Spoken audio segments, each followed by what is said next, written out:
Hi guys, and today we're going to be doing something a bit different, and we're going to be looking at the Solow growth model. This isn't A-level economics, so if you are looking for some of those videos, then head over to my YouTube channel.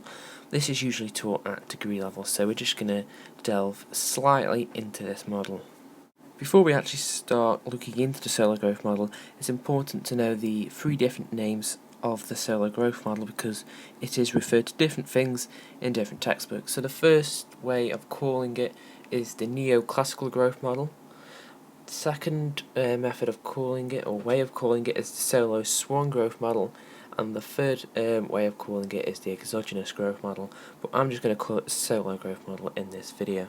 So what does this model actually do or show us? Well, the Solow growth model explains long-run economic growth, and it fundamentally looks at productivity, capital accumulation, population growth, and technological progress. There are 5 variables in the formula in this model. The first one is output or income, and that's commonly referred to as YT.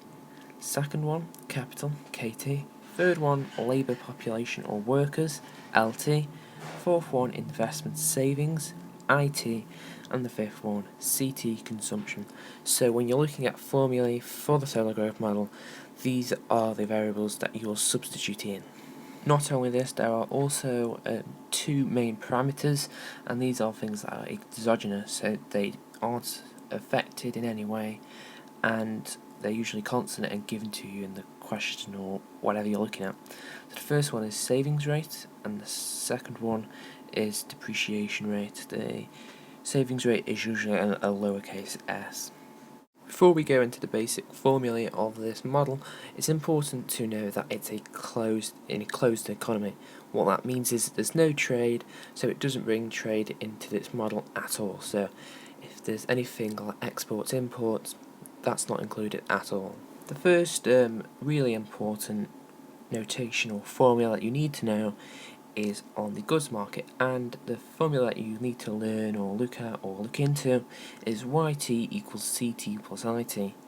Obviously we have gone through the variables, so you should know that YT equals output or income, and that equals consumption plus investment or savings. So again, what this equation shows us is that the overall output in an economy gives us consumption plus investment. Obviously it varies from different economies. Some economies consume more than they invest, some economies invest more than they consume. So now that we've gone through that, we can go through per capita variables. What this means is that it's the variable per person in an economy. So on your screen you should see that small case KT equals uppercase KT over LT. What that means is that the capital is the aggregate capital K is always aggregate, over LT, which is labour population and workers. So we can change that formula for a different thing that we're trying to find. So for example, if we're trying to find investment per capita, it's capital IT, aggregate investment, divided by LT, labour. So it's always labour on the bottom, and then the aggregate of the variable that you're trying to find on the top. So this is the end of the introduction on the Solow growth model.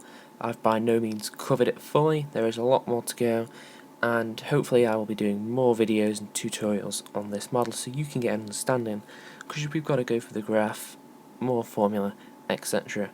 So please like my YouTube video, click the like button, and like my Facebook page. The link will be in the description box.